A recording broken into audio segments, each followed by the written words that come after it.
All right, welcome to the first episode of the Sonic Visions podcast. Got a great lineup of excellent audio files and colleagues here, and I'm just going to go around and start out with kind of an introduction and just briefly to go over the topics. So first of all, we're just going to do an introduction of everybody, what got them into hi-fi. Then we'll talk about kind of Chinese made gear versus kind of versus the world versus other regions. Talk about gear that we're currently enjoying and future gear we're excited about. Also, speakers versus headphones, advantages, pros and cons of both. And then the final topic will be digital versus analog and what digital loses. So those are the topics. Why don't we start it off with Lena about the kind of introduction to yourself, what got you into hi-fi, that kind of thing. Sure. Well, I've been around audio and music my whole life. I'd say that my father just always had speakers and record players around, and it trickled down. I guess I've always been in the hobby, but I was more amateur, and then I started researching what better things are out there, being the curious person that I am. So of course, I ended up finding out like what some of the best are in audio, and then I ended up going to try some things and ended up buying them and spending more money because I wanted to try to get the best out of my music that I possibly could. Cool.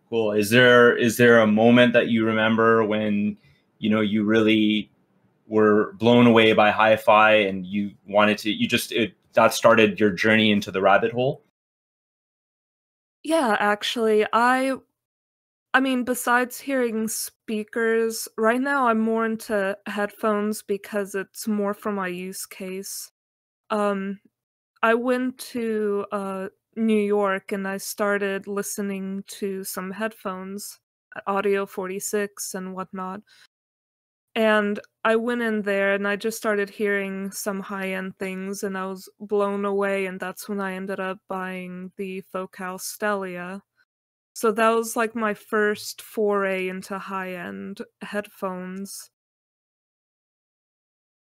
And now I have an Abyss, so that escalated. You went all the way. You went all the way to the summit. Yes, I did. And now you're starting to get it, or you're planning on getting into speakers as well. Is that right? I am, yeah. Once I move, I can evaluate my speaker situation better. Right now, just my use case isn't that great. But yes, I'll probably go down the speaker rabbit hole and end up doing the same with speakers. Nice. Okay, cool. And what about you, Tron? Like, what got you into hi-fi? I think you can't really achieve excellence in audiophiledom until you start talking about use cases. Right. That's when you know you've done it. Boy. I think the first like really powerful ear-opening experience, I don't know if anybody remembers this, and I'm going to date myself here. In the 90s, we had these things called bass test CDs. Oh god. They were usually, it was just like a usually it was just like a butt on a jewel case, just a big one right there, right? And then the track was just, you know, super sub bass for testing, ridiculous arrays of subwoofers and cars and stuff like that. I just didn't know like sound could do that, make like tickle you like physically. Like I just didn't know it was such an unbelievable experience. Like I was experiencing like a new kind of sense. But then I think thenceforth we had the desire but we did not have the means until I finished probably too many years of schooling, and then finally I had the means. That was started. This was in the 2010s. You know how it was like, I guess we all kind of got used to MP3 and, um, uh, lossy renditions of 1644, and I just kind of got used to it. So I bought an old pair of Parrot headphones from a coworker, and I just somebody I was like, I think I'm gonna try listening to CD quality music, and it just I forgot what music could sound like, and I just from Nice. right there I was just been on this quest to, uh, I guess maybe relive that moment when I was hearing CD quality music again for the first time. I don't know if music has ever sounded that magnificent as in that one moment. Nice, nice. So it was the experience of the CDs, and you said with what device? What was the device that blew you away? Phone, a phone and a pair Oh, I of see. Parrot headphones, Nice. Oh yeah, the Parrot but it headphones, was right? CD quality. So Nice, it was just God, it had been so long since I'd heard it. nice. I remember That's going to awesome. Circuit City as a kid, and I would go and I would hang out in they had like a stereo section, and they had those. They looked like rack systems. I'm not sure they, strictly speaking, were, or if they were kind of just like one unit that was made to look like a rack component system, or maybe they Right. were component. I forgot, but they came with big like three-way speakers, and I remember a friend of mine had one in high school. He had one in his room, and I thought it was the coolest thing ever.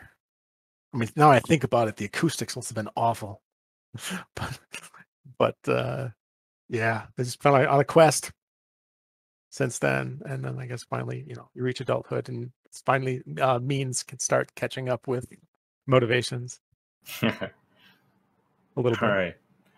All right. Cool. Cool. And then Nick, what about you? What got you into hi-fi? Well, it started way back when musicals on a monotube TV and graduated to 78s in a console onto uh, a really piece of junk turntable that I've worn holes through LPs, eventually to a Technics SL23 Oh yeah. and Kiowa tape deck and some God who knows what amp and speakers back in those days, and then eventually from there went for, besides just two channel, it was also home theater.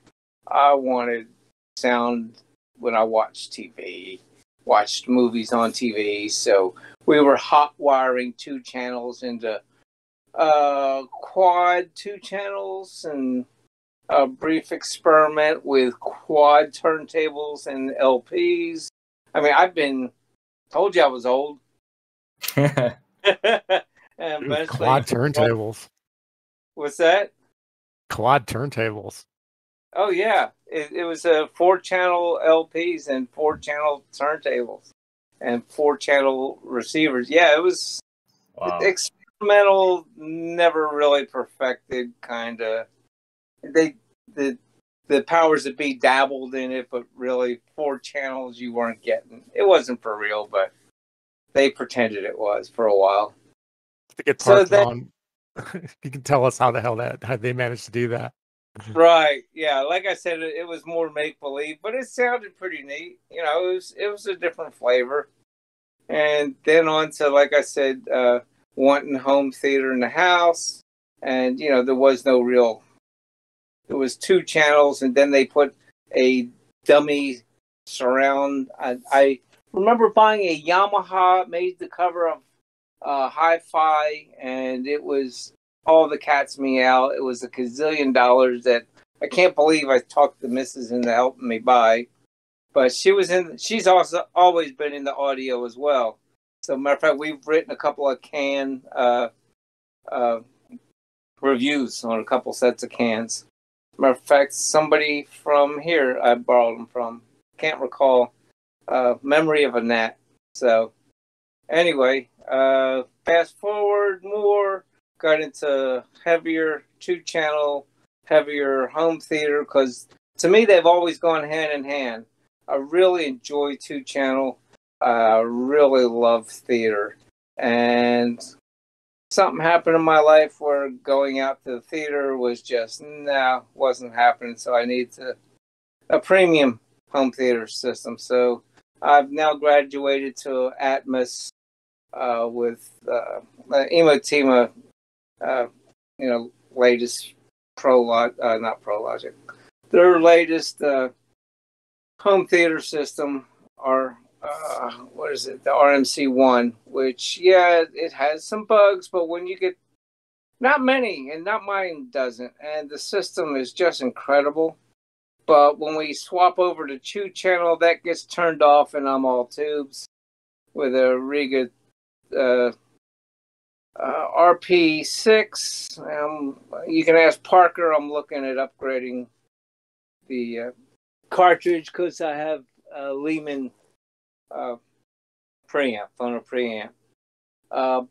Bob Latino monoblock, 2 power amps, and a Macintosh preamp. And then I was having sleepless nights and dabbled back into cans. My first cans were Sennheiser Studio, and then I tried the 6XX and the Hyman, the different flavors on Drop and a few different stuff, and tried some higher end Sennheisers. Ended up with ZMFs, some wonderful Rosewood that sounds just incredible. Those and a pair of Clears. And so nights when I can't sleep, I got some beautiful sound going through my SMOT,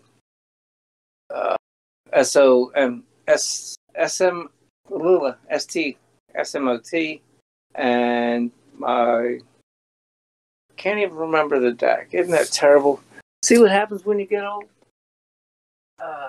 Isn't that your Brooklyn? Your Mytek Brooklyn? Yeah, that's my Brooklyn, and it's as far as driving cans, they'll drive anything. It has 6 watts by itself. And what would you say? So out of everything you said, what would you say is the one moment where you were compelled to continue on that journey? Like your attention was focused on hi-fi, and you said, I want to kind of go down the rabbit hole. Was there one moment where you listened to something and it really blew you away? No, it just, my journey progressively demanded better sound and better sound. Like I said, right. I started off with a mono speaker on a tube TV, progressed through 78s on the 33s, and onward and upward. We also did a lot of we were all pirating music off the internet. It was horrible. Napster. It was horrible. When I said horrible, I know I've got old because now I'm looking back and I'm thinking, oh, maybe Metallica was right. I got multiple hard drives of that stuff. Just I don't know why it's sitting there, but it's there. Now I do have some high quality. I have about a terabyte of high quality digital sound on top of my. I got in Tarun before they shut the door and turned it into a monthly purchase. Yeah, I purchased. I purchased. Done it. I'm sorry. I should have done it.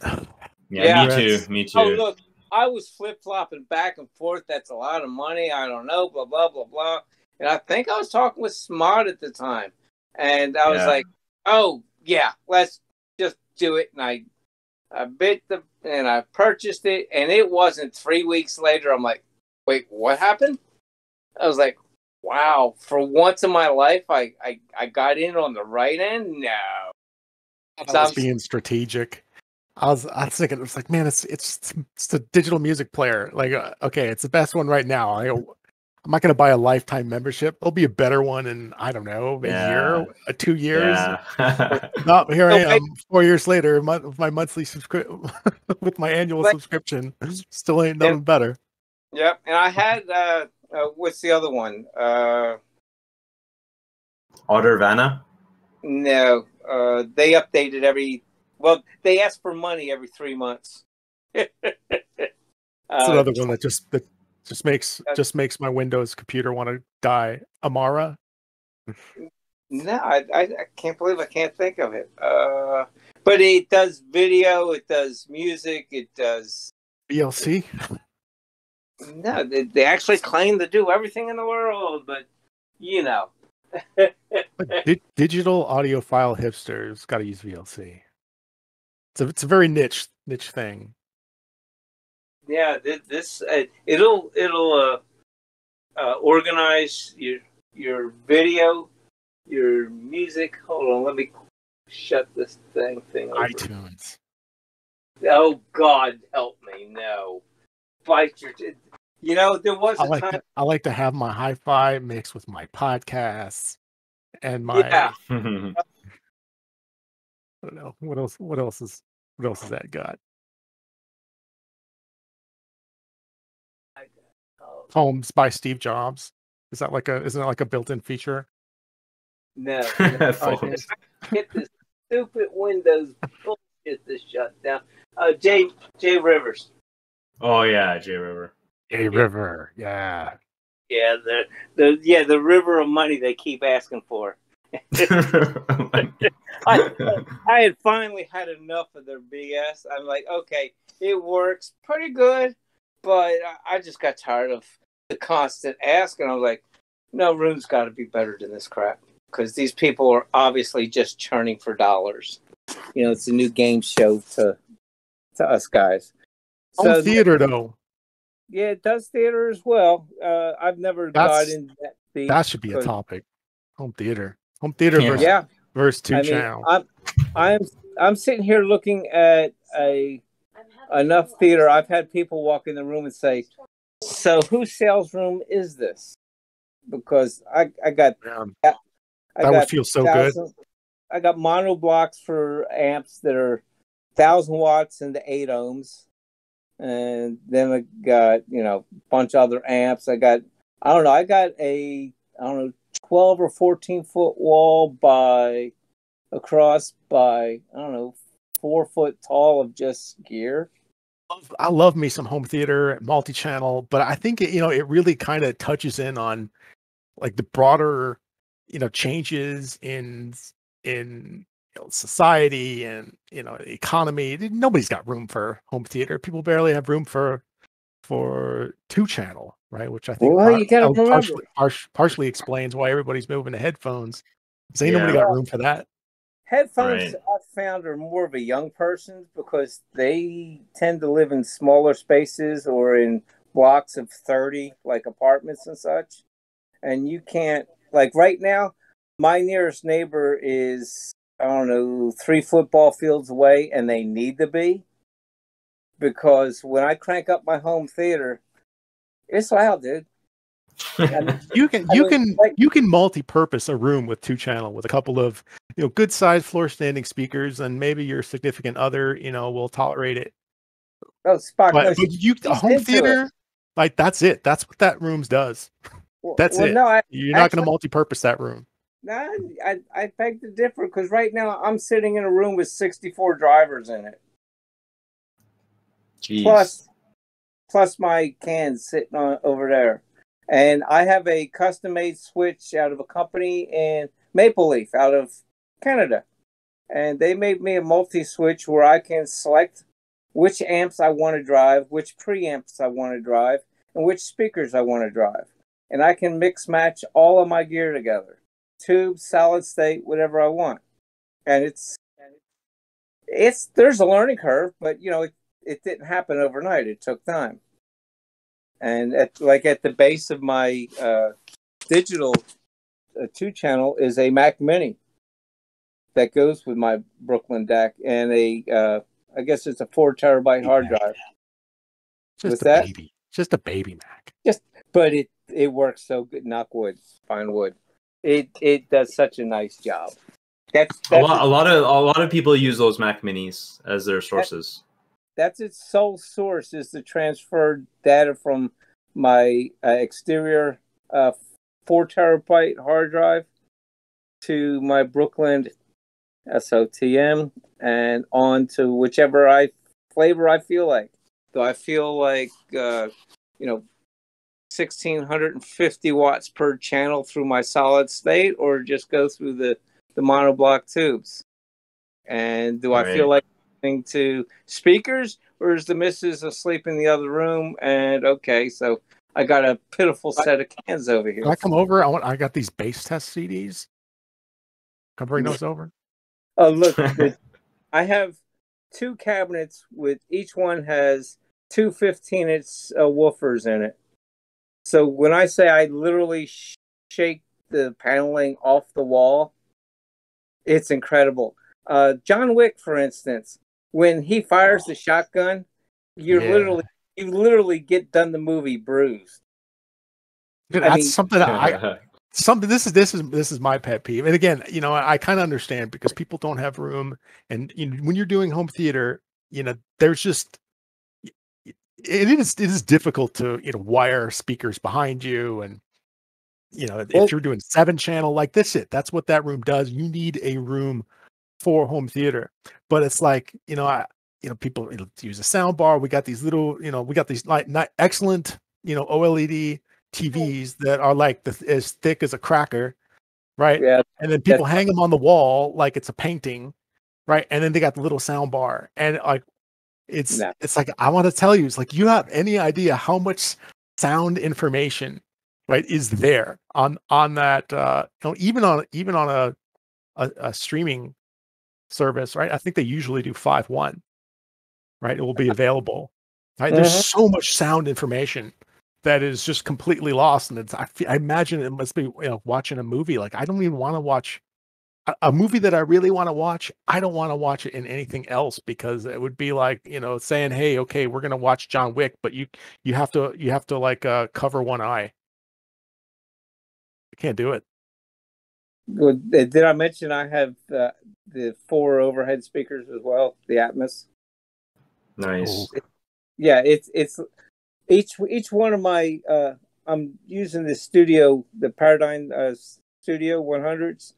I think a couple of you might be familiar with them.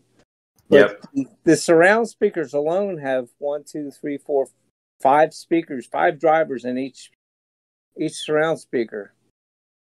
It's kind of jumping ahead a little bit in the topic, but just something that I'm excited about, right, is, and I feel it's on the horizon, and that is really good headphone virtualization. Yeah, that's a good. Yeah, the Smith Realizer is, I've never tried it. Apparently, it's quite nice, but I mean, like, what do they want for that thing? $4,000 or something like that. But many of us are using PCs, as an AV source, right? There's plenty of horsepower there. I think it's got to be over the horizon with some really good headphone virtualization that enables essentially everybody who is not fortunate enough to have a 2,400 square foot home and a dedicated media room, right, to give them this experience. I mean hell, even the Apple, what do they call iHeadphones Pro Ultra Max, Steve Job hand job, what do they call it? What was this thing's called? Those things that AirPod Max or something. AirPod Max Pros Ultimates. Yeah. Right. They have the the home theater virtualization or surround virtualization, and I think we're almost there, and that's going to be that's going to be a game changer for a lot of people. Listening to headphones in their dorm room, in their the room that they rent, in a house, or is definitely the only limiting factor is they have to be able to bring it to the masses. Until they can do that, it's really, I mean, they need let's face it, you can sell a gazillion of them if you can get it down to the right price point. right now we can't even get computer chips. Yeah. So we're looking at least 5 years now, or even in the right package, right? And this is where I think you got to hand it out to Apple, right? Is there's nothing. I mean, now that Apple finally invented high-res audio, suddenly it's it's going to be everywhere, right? People are have the opportunity to listen to CD quality or better audio that it's not like it hasn't existed, right? But Apple's able to deliver it in a way that people can use, that integrates into people's lives, right? And that's a pretty big deal, something I'm excited about, even though you will not find an Apple product on my person. Apple also has a huge influence. So if Apple does anything revolutionary in audio, people are going to listen because I feel that if a smaller company, like if they do something completely revolutionary, they're going to have a smaller audience and it might not take off, it might not get the funds, it might not get into homes, into the right people's hands. But Apple, they're in this position of power where I wouldn't say that the people who follow Apple necessarily worship them. However, I do know people that will just buy Apple because it's Apple. So therefore, they are in this position where they could make something absolutely revolutionary and the eyes of the world will definitely be on them, more so than other companies. No, nobody else can really do it like Apple can. Well, yeah. I'll tell you why I'm with Apple. I'm like I said, older. It works. And number two, if a smaller company does come up with something revolutionary or something that's going to make the cat's meow, Apple's just going to buy them. Doesn't matter the price; they're just going to buy them. Yeah, definitely. The topic you brought up there, Tron, is something that I've always thought about, because at the end of the day, we of course we're kind of jumping all around topics, but I mean, I think we can agree that speakers have a very, very huge enveloping style kind of presentation. They can be very immersive compared to headphones, which tend to be more in your head. But at the end of the day, the sound waves are still transmitting through our ear canals. They're hitting our tympanic membranes just the same, regardless of where the source is. So if you can simulate the way the waves move through the air with distant sources for speakers, just think of how that could disrupt the whole audiophile industry. Just imagine headphones or IEMs that can mimic $200,000 monster, magical M9 floor standards or whatever, $1 million or whatever it is. That would be incredible. And I think that eventually the technology will get there. And when it does, I think that a lot of kind of this speaker stuff, a lot of it will start to become obsolete. Obviously, you have the whole notion of, parties and, you want to have guests over and kind of the social aspect of speakers. But for an audiophile who's kind of doing individual listening, if you can generate or make IEMs or headphones that really can replicate speakers really authentically, then I think it's incredible. This also reminds me of that guy Philip from Audio Excellence. It's a Canadian store here, and they have a YouTube channel. And those guys are really kind of they're not very interested in headphones. They're pure speaker guys, and they talk about speakers, and they they sell obviously speakers. But Philip said that when I wear headphones, it's more in my head and it's not as convincing and immersive as speakers. But he mentioned that there was one IEM he tried where that IEM actually gave him speaker-like imaging. He could perceive images in the room as opposed to in his head, which is incredible.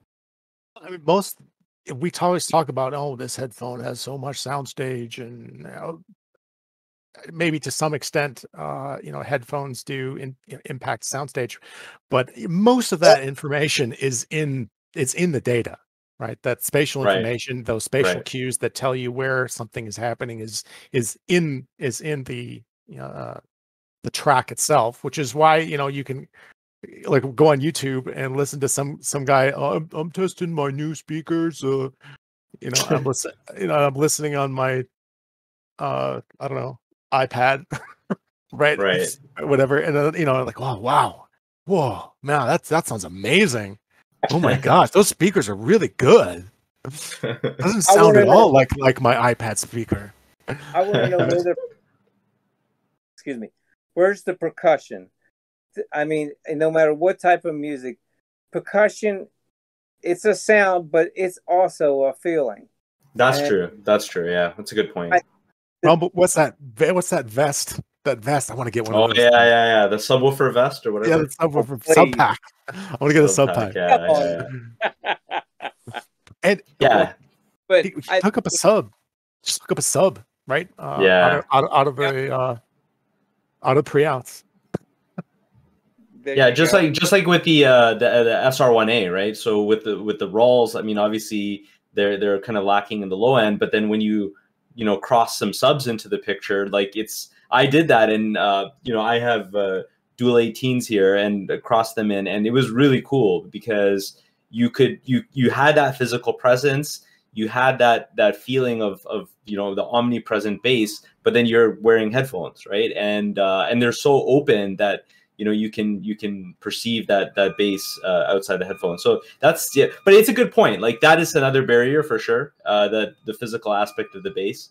But I think probably there sub pack, and there's ways to solve that. And I think once that all those things get solved, I think that the speakers will eventually start to kind of fade away, and people will keep on moving more and more to things like IEMs or like very small devices that mimic as if you're like live music and you're in a big venue and that kind of thing.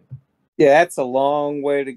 I just, even with the technology, I see that as a long way from a live stage presence.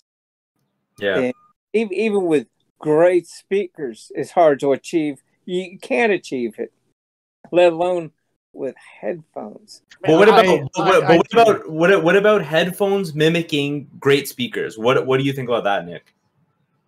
I've yet to find them because I've tried a few different pairs of headphones. Maybe not some $4,000 headphones yet, but right. I don't know how they can make it or mimic the feel of a room full of instruments, whereas a upright speaker does. And headphones. Now, don't get me wrong, I've enjoyed the headphones I have, but to me, if it was either or, my headphones are for sale. Right, of course.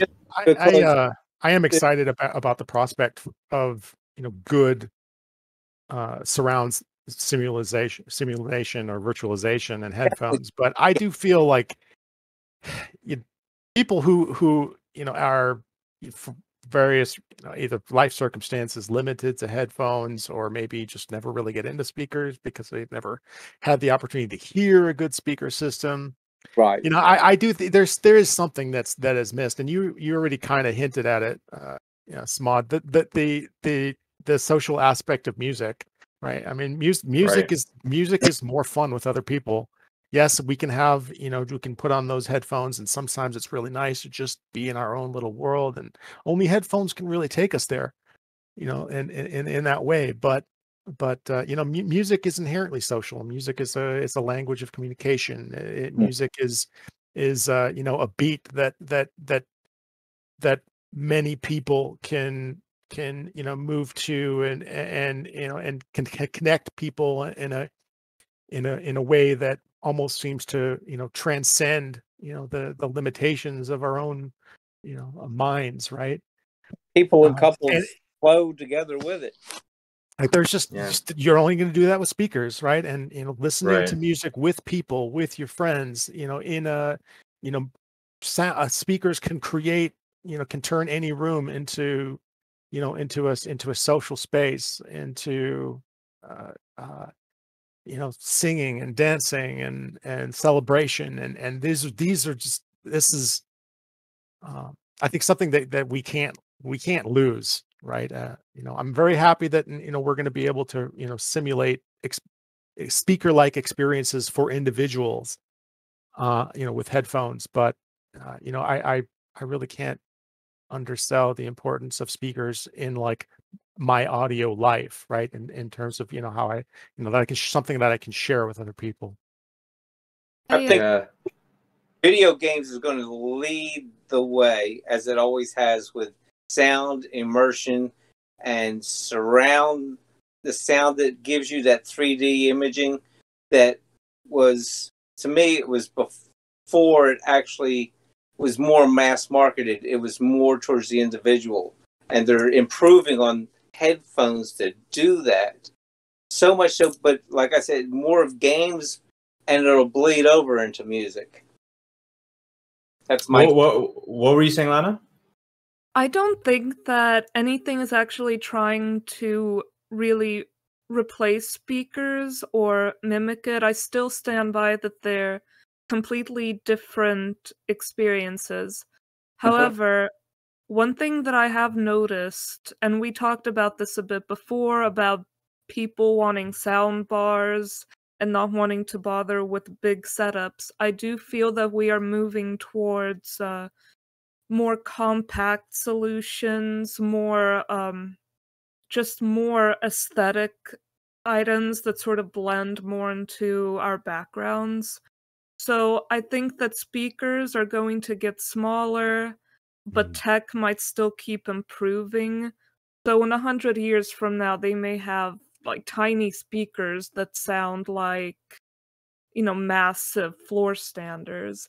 And in a way, like, I wonder how far they can push it.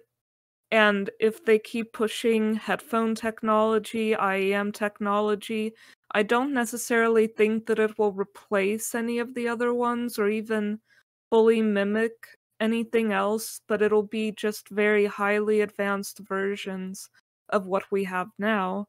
And I would like to think that in 100 years, like, my Abyss will be completely antiquated, and someone will find it for $5 at a thrift store and be like, oh my gosh, this thing sounds like crap. Now we have IEMs that sound 100 times better or something crazy like that. I'm really excited to see where it'll go. Like, whether I stick around long enough to see it or not, I hope that audio is on this seamlessly never-ending journey of just getting better and better.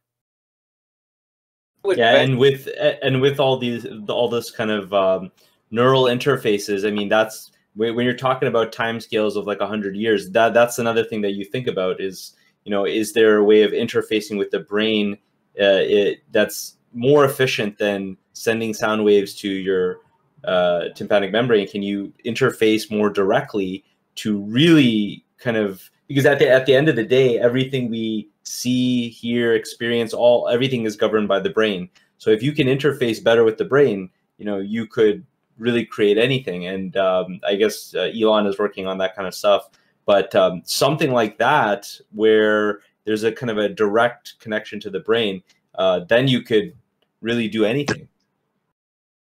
Well, you can sign Digital me or analog. Direct connection, because he who controls the connection or the music can lay information underneath. I'm more interested in perhaps something along the lines of a micro driver. And I'm talking, bigger than a pinhead, but maybe the size of your thumb, and aligning 1,000 of them as maybe perhaps the sheetrock or the paneling or a picture, and it's actually a speaker. Where you don't, you walk into a room, you don't see it, but the room walls actually act as the speaker, and they're micro mini speakers. So there's maybe 100 of them or 1,000 of them that cover a certain square area on the walls, and the sound is produced in that fashion versus something that's sitting in your room and is big and bulky and in the way, and it pretty much disappears. But kind of like in-wall speakers, except for shrink them down to microscopic and then multiply the size, the number of drops. You know what I'm saying? Yeah. I can see Tecton doing something like that. You know, those Tecton speakers with their Yeah. multi-driver arrays and stuff like that. Maybe like suspend them in a paint, right? And you just paint the wall.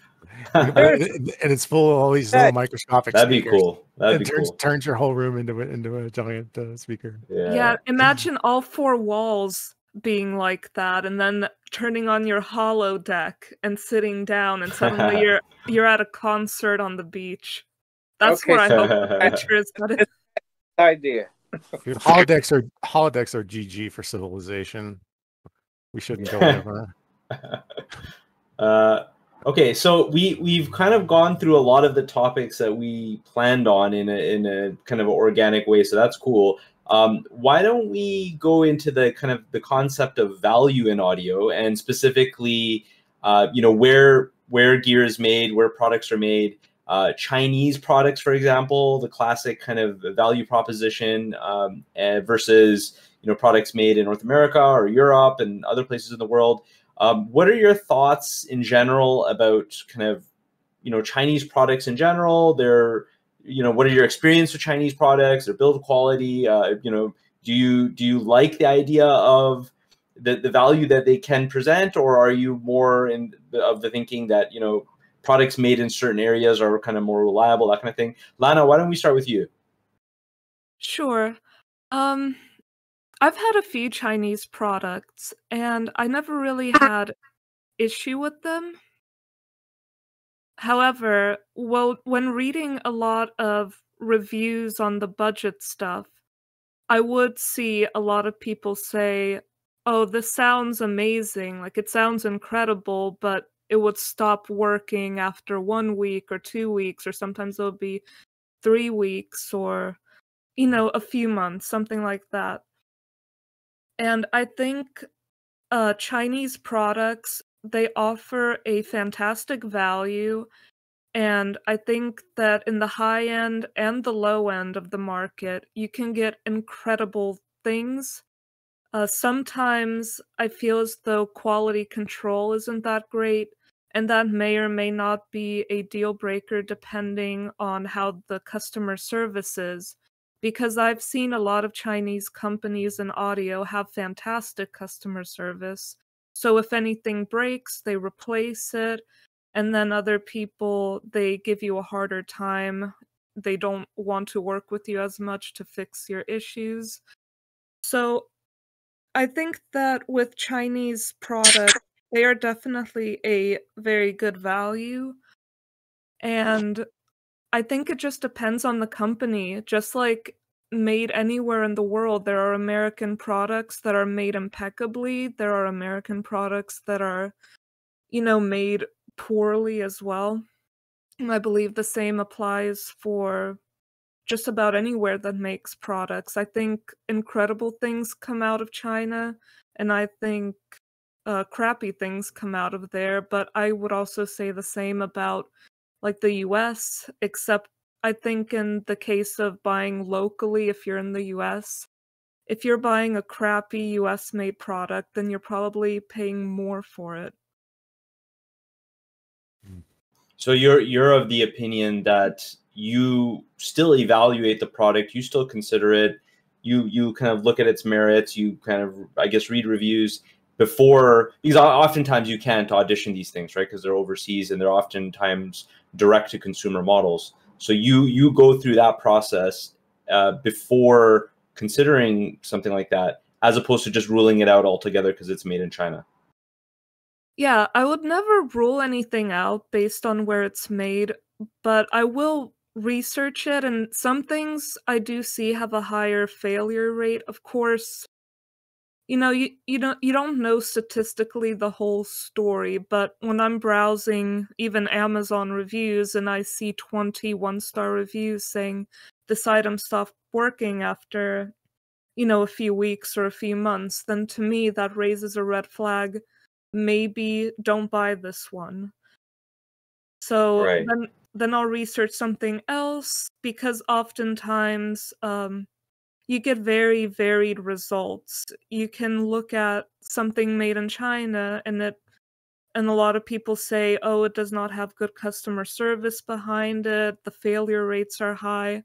And then you look at something else in a similar price bracket, also made in China, and you will see just barely any complaints, good customer service, seems like it's more solid. So I don't think things are created equal anywhere, not in the US or not in China. So I would definitely not rule out buying in China. I'm not wary of it at all, not unless I do a lot of research beforehand and see that something might have a higher than normal failure rate. Tron, what are your thoughts? Well, I got a couple of Chi-Fi pieces in my rig right now. I got I love some of these names. I have a Gustard, whatever a Gustard is. I kind of doubt it's a Chinese engineer's name. I don't know. X26 Pro, and I have my Audio GD HE9 preamp and headphone amplifier. Both, I feel, perform very well at their respective price points. You know, the Chinese hi-fi is, I think it's the same story as, with Chinese Chinese made consumer products generally, or Chinese industries generally, right? I mean, if we over and over again, we turn away from, companies in, North America and Europe for Chinese alternatives because you get nearly as much, or sometimes even as much or more for less. Now, there are probably some hidden costs there, right? That maybe we're not seeing when we add to cart. We're not seeing. I know probably there's some indirect cost to us. If our neighbor loses their job, or if there's some kind of intellectual property, uncompensated intellectual property transfer. But yeah, that's a good point. We're not seeing those costs, right? Those costs are externalized from the price when we look at it in our cart, and we still see it, and we're getting a great value, and we're going to do it. And it's kind of the story of the global political economy today, right? I mean, the world is shops in China because each of us individually as consumers, right? We're making a choice based upon how much how much on our wallet, how much we got to spend, and we're getting often a really good deal. The only real concern that I think I have is if something does go wrong with my HE9. Oh man, I mean, I feel confident. I feel confident that Kinghwa's gonna try to make me whole, but there's no way that I'm getting by without sending this. How much does this thing weigh? Yeah, like almost 30, 50 pounds. Yeah, or something. Yeah. 30 kilograms or something. Yeah, I'm gonna have to ship that overseas, and I'll probably not see it for a few months, and it's probably gonna cost $300 or $400. Yeah, so I'm not looking forward to that.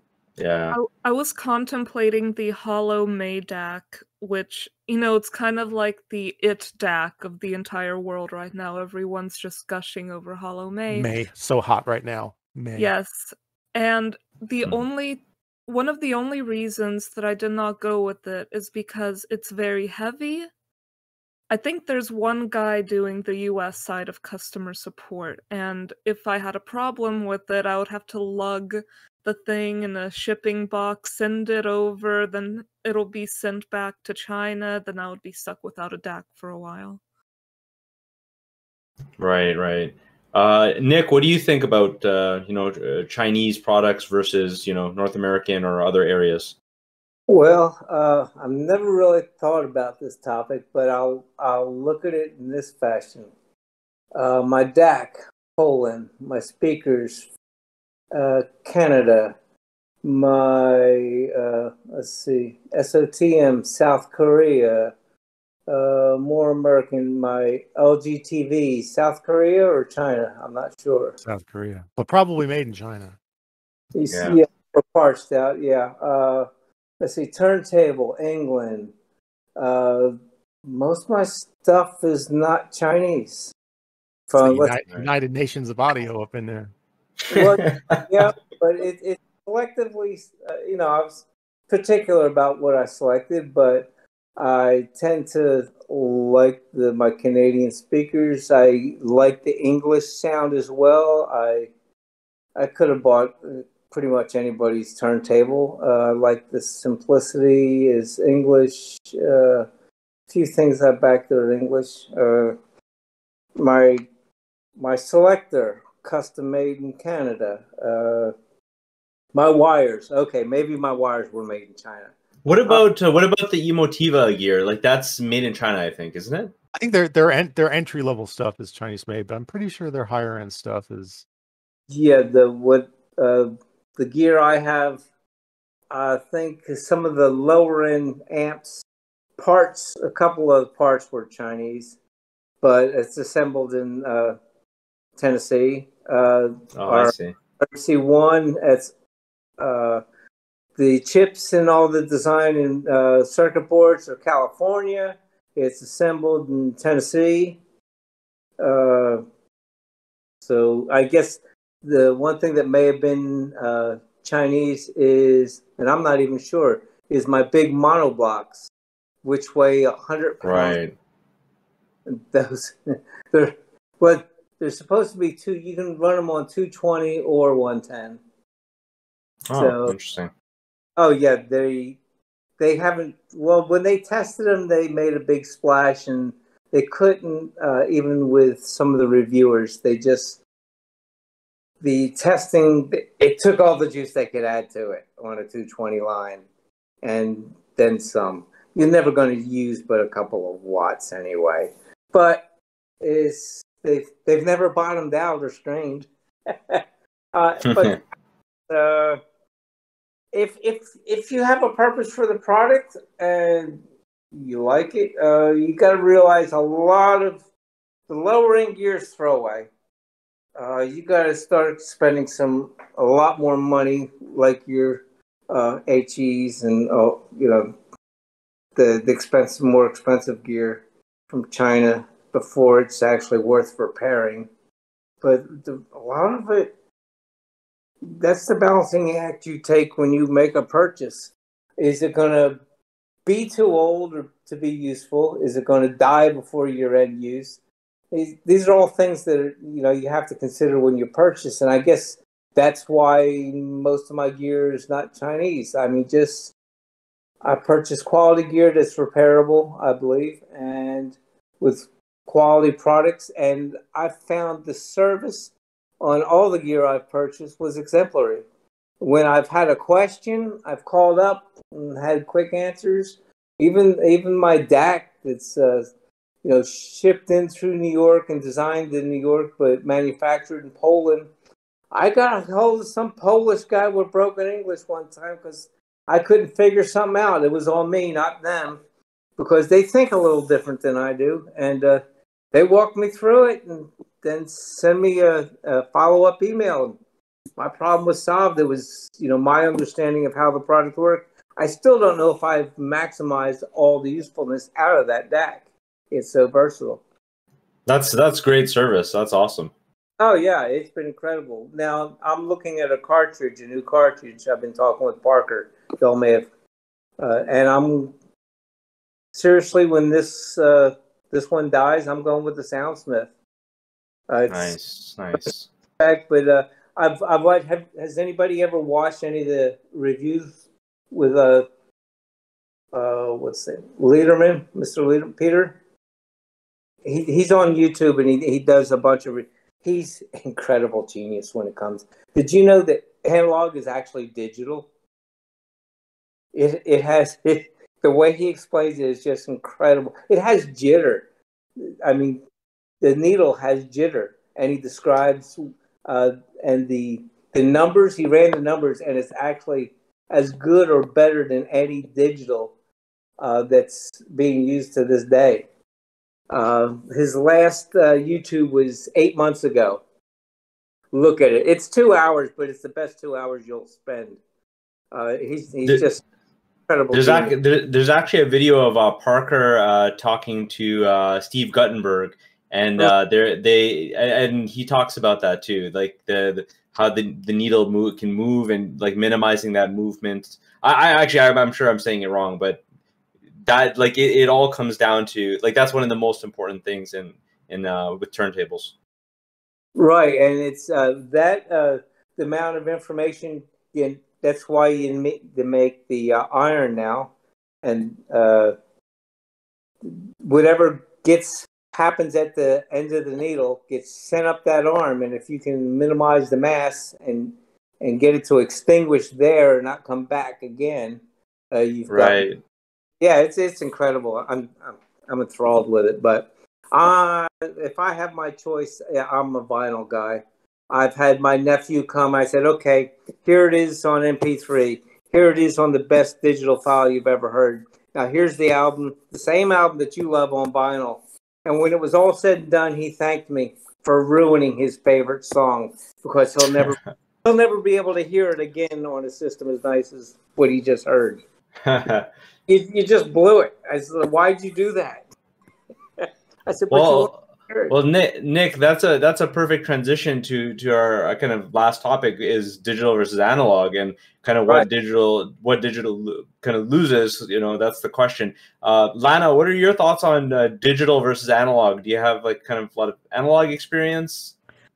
Actually, yeah, I grew up with a lot of analog systems, and I was just surrounded by so much vinyl because my father had a lot of vinyl. So before I was even listening to digital, I was always listening to vinyl, and I gotta say that I love that sound. For me, it's very nostalgic because it reminds me of growing up.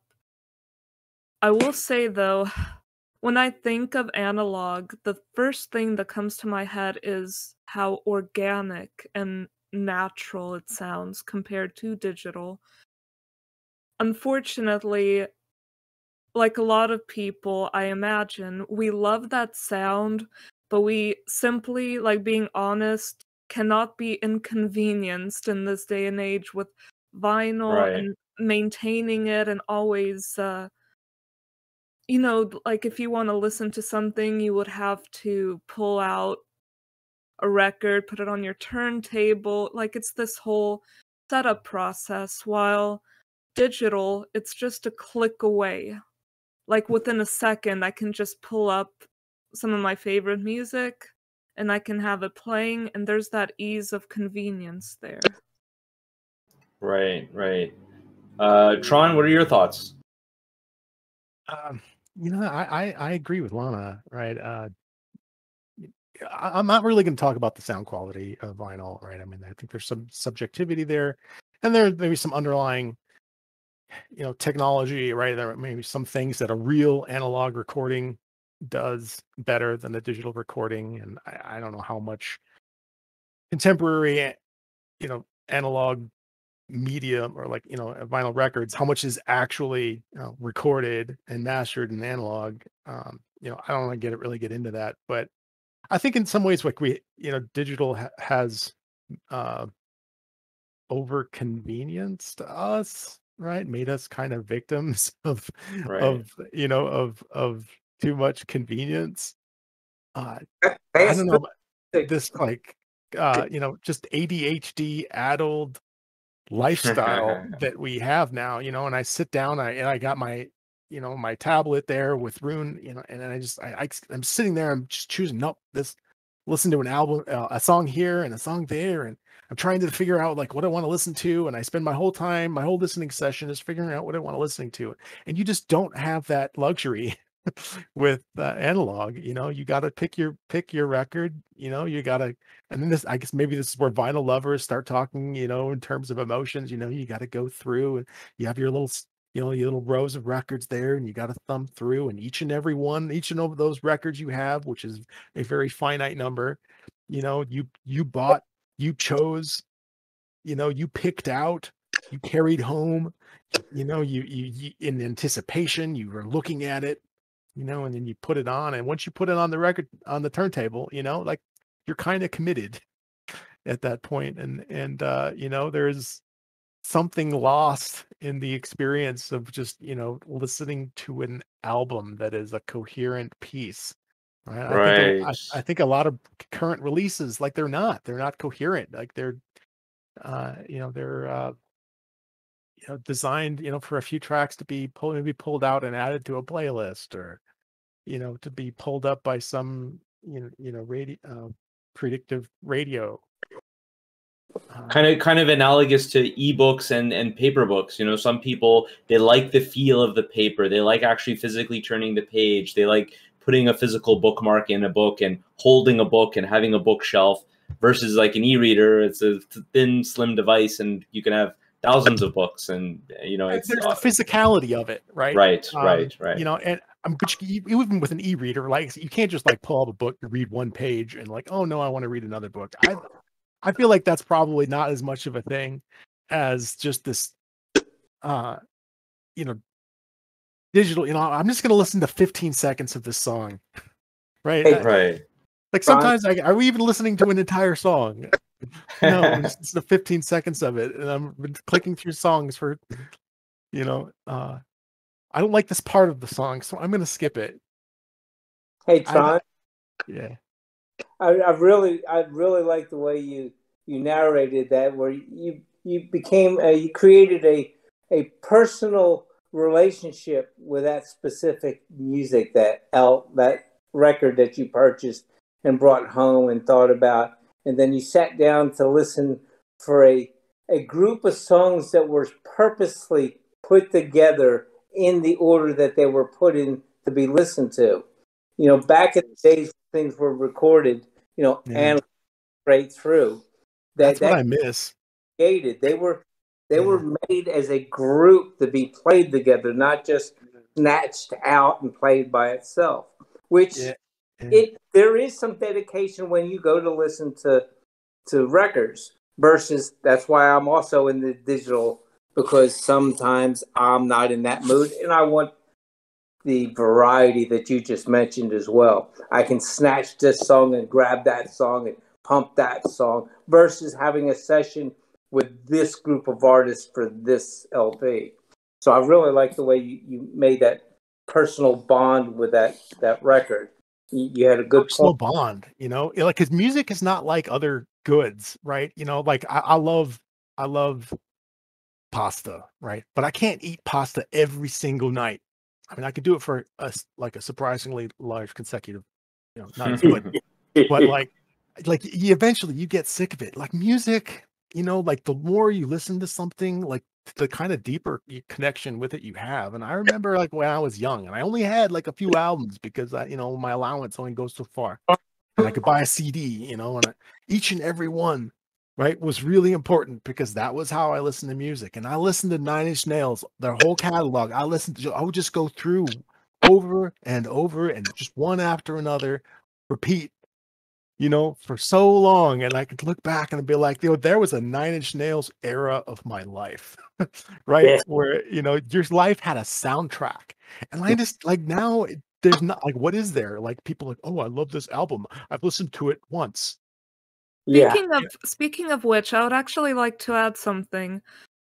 For example, I feel as though, I don't know if you guys have noticed it, but let me give you an example. I absolutely love Fleetwood Mac's Rumors album, and I feel that every song on there absolutely deserves to be there. Like, they thought that whole album out so well. And nowadays, I will listen to a lot of modern albums, even by artists that I like, and I will genuinely love maybe one or two songs, maybe three if I'm lucky, and a lot of them just feel like filler songs. And that's another reason why I would not want to sit down with the record and listen to the whole thing on vinyl, because I would be thinking, oh my gosh, can I just skip over this song and that song and that song? Because, in my head, like, it would have one or two really good songs and the rest of it would be filler. But, like, if you were to give me, like, Fleetwood Mac's Rumors, for example, I would absolutely sit down and listen to the whole thing, because it was a very well thought out album. Filler songs are real. Absolutely. The 45 speed pressing is outstanding. Yeah, it's a great point, Lena. The notion of, yeah, sometimes you may want to listen to a whole album. It's not that you have ADHD or anything like that, but then sometimes you want to, not all albums are created equal. So that's a great point.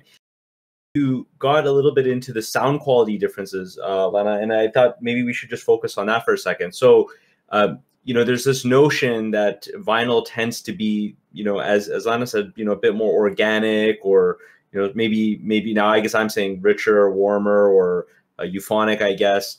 Are we convinced at this time that digital has come far enough, and if you can put together a system with sufficient synergy and similar qualities, that you can bridge that gap, if there is a gap, between the sound quality of a vinyl system and a digital system? Well, I feel as though a lot of puzzle pieces play into that because even if you build an extremely good digital system, you are also at the mercy of the recording, of your amp, your DAC, your speakers, your headphones.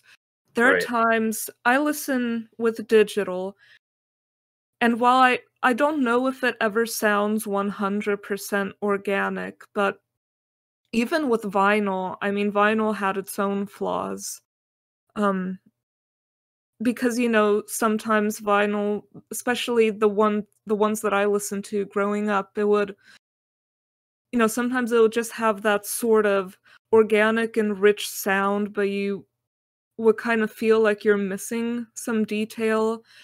I feel that a lot of people who are into digital, they really strive towards making their digital stuff sound very good, and the better the digital sounds, the more flaws you're going to hear with your digital system, and that also does, as I said, go into the recording. Because on my digital system, if I put on a piece of music that was impeccably recorded, like, yeah, I do feel as though, like, my speakers, my headphones, they could melt away, and I could just get lost in it. But then I would put on another song, and suddenly it's like, oh my gosh, get this off of me. Because I don't want to listen to it anymore, because it becomes so apparent that it's quite flawed. Right. Yeah, I think Right. one thing, vinyl, and this discussion about, is vinyl, does it sound better? I think something that comes out of this discussion that, is it does sort of tell us what are the, what is the real importance of some of the metrics we use to talk about how good digital is, like, Synad. Like, vinyl has a crazy low dynamic range, right? 'Cause noise floor is super audible. And you know what? It doesn't matter. Right? It just does. Yes, even though it's audible, it just doesn't really tend to impact sound in a way that really upsets our brain, right? You can Right. listen to, a vinyl record and it can sound absolutely beautiful, even with an audible noise floor, right? And we're like, oh no, well, my DAC is 23 decibels, Synad. Right? It's just that's not what makes the music good. Now, I am kind of optimistic. I think there's some people out there, working with some novel approaches to, uh, the analog to digital audio chain, and new approaches to digital reconstruction filters that are that to me that seem to bring, like, if digital kills the music, if this digital cycle, if it kills the music, right? I think there are some new approaches that seem to be, you know, uh, bringing it back to life, not just reconstructing it. But Right. yeah, It seems to me that when the times when I thought, "Oh, hey, this sounds analog," while I was listening to digital, it would be, like, through a tube amp, something that kind of adds distortion and, that sort of flavor in there, then I think, "Oh, wow, yeah, that sounds more analog." But it seems to me that in the audio world, there's this trend of perfect measurements, low distortion. Like, there are people in the industry that are pushing for that sort of thing. And I've experienced some products that measured impeccably well. And I actually ended up selling those because it was like putting my music under a microscope, seeing all of its flaws, all the glare, all the digital artifacts, all of these things that to me did not equal to joy. Because when I listen to music, I don't necessarily want to feel like I am performing surgery on it with my system. And analog, I feel, is more enjoyable because you don't quite do that. Things are more euphonic, they're a bit more what people would say musical, a bit smoothed over. But I feel that you could definitely work on a digital system that sounds closer to that if you get the right products and the right synergy. So yeah, I don't. I It's like kind this. of. Go ahead. No, go ahead, Lana. The only thing I'll say is that I know that people are pushing for better measurements, lower distortion, and all of that, and I know that a lot of people are of the belief that these things are going to equate to better musical enjoyment. However, I feel as though I really hope this trend just doesn't continue in the future because I've already listened to music on very well-measuring clinical devices that made me want to turn it off after 1 or 2 minutes. So I can't imagine if this trend keeps going, like in a few years, you're gonna hear like a background musician breathing, like as they strum their guitar in the recording room. And that's not something that everyone wants to hear. You can hear the guitar. You can actually hear the guitarist fart. Yeah, I add on to what Lana said. Yeah. I tend to agree that about your feelings about analog and the everyone's striving for this perfection. The thing is, we as humans aren't perfect. We're willing to understand that what we do as a species will never be perfect. So our brain is able to take out that noise floor that some might find objectionable and say, you know what, my brain can turn that part off because I personally don't care for that sound. Your brain is able to do things to make the sound even better than with actually coming over the speakers. Your brain just deletes it. I've never found anyone saying, man, I just can't wait till my analog gets so much just like digital. It's always the other way around.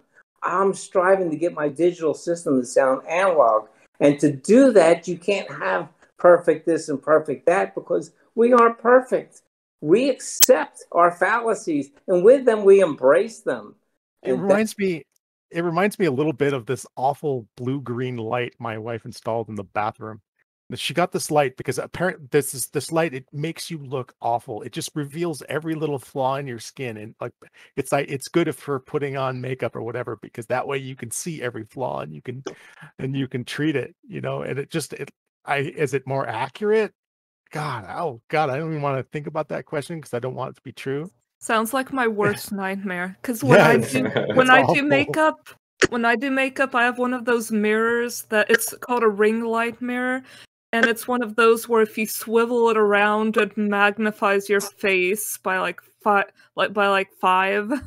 So you suddenly see your pores, everything inside your pores. And when I look at myself like that, I'm like, you know what? I don't want to look at myself. And I feel the same way about listening to music where there's just too much, like too revealing, too many recording flaws coming through. I just don't want to look at music through a microscope like that. We're gonna cover that up. We're just gonna yeah, there we go. We don't so in other words, Lana, you're saying audio science review is misguided? I would No, say it's science. that It's pure science. I would say that they are 100% misguided, and it's really sad because newcomers that, you know, they Google an audio question, one of the first things they will see is audio science, and I Right. don't know who imagined that, oh, the most well-measuring thing is the best, and if it measures well, it's not gonna sound like another well-measuring things, maybe in a higher price point. For example, I know Audio Science Reviews loves the Topping A90. I own the Topping A90, and it was like having steak with no seasoning or just stale toast with no butter, no jam, nothing. Right. You know, I'm married to a non-audiophile, and I had them listen to it. I was like, "What do you think of the Topping A90?" And the response that I got was, "It sucks all the joy out of the music." There you go. There you go. That's And exactly.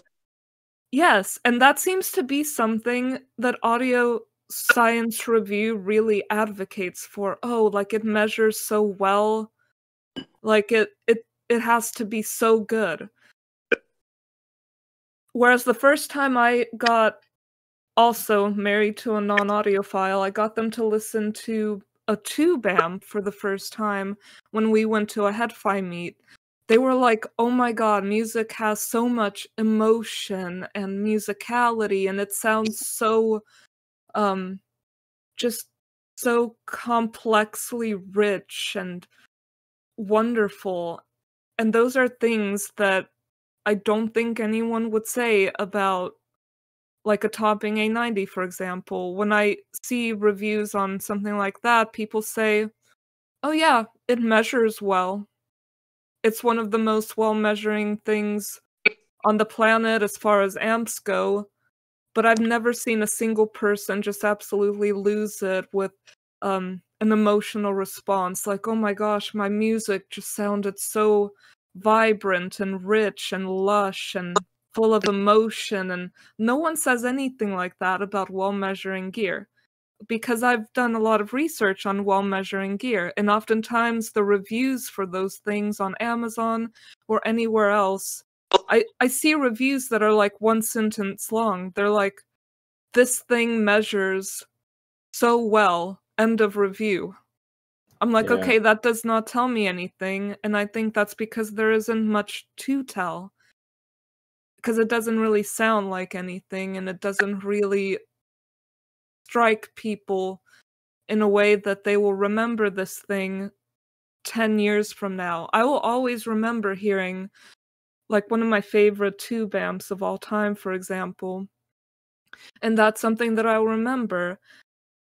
But, you know, people, companies pushing out well-measuring gear constantly. It seems that as soon as, like, the best measuring thing on the planet comes out, in a month or so, someone else will create something that outmeasures it, and then someone will outmeasure them, and someone will outmeasure them, and before you know it, like, there can be, I don't know, 10 new well-measuring products within no time at all.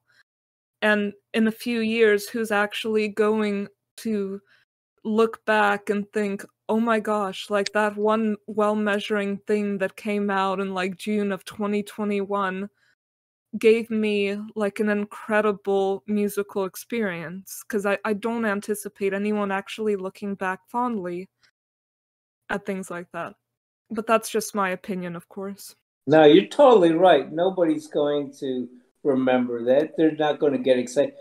Part of your dissertation there took me back to my trip on rolling tubes to find the right tubes to match my gear to maximize the pleasantness of the sound, the joy and the thrill of the sound that my system was making. And the stock tubes made it sound digital, and it was on like this, and it was just perfect versus the tubes I ended up with. My Mallards ended up with a beautiful flowing sound like this that you would just enjoy to listen to. And this is what you're going to remember because it's a nice tone. And that was the difference in what you're saying, that digital measuring. I've never looked at digital measuring because it means nothing. It's the joy that the sound brings. That's the bottom dollar. It doesn't matter what the numbers say. That's So the only metric that counts. Yeah, it's all in the what joy does it bring you? No, really, really well said, guys. I really enjoyed the talk. I think we're gonna kind of wrap it up now. We've been going for about an hour, almost an hour and a half. So let's wrap it up now. And I want to thank all of you guys for doing this. It was first episode, and I think it went really well. We had some, great, interesting discussions.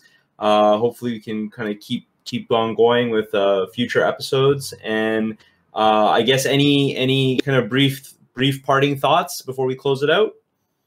You were outstanding, Smod. You did a wonderful job of moderating this. Thank you so much. Thanks, man. Thanks, I appreciate it. Nice job, Smod.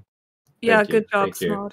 Thanks. I hope this will be the first of many, because I think this is, these are all very exciting topics. And I mean, you can talk forever about audio, but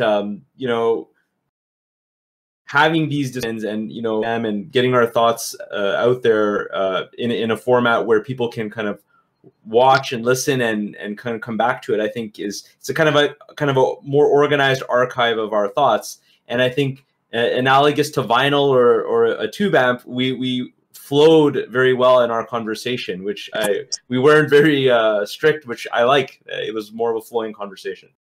I'd like to add one more thing. Those that are viewing, if you'd comment for us to read back later and perhaps give us ideas for next time, I think we'd all greatly appreciate your feedback on what you heard today. Absolutely. That would be great. And then, we can start coming up with topics for the next show and that kind of thing. So that sounds good. All right, so I'll close it out. Thanks a lot, guys, and until next time. Thank y'all. God bless. Thank you. See you later. Thanks. Take care.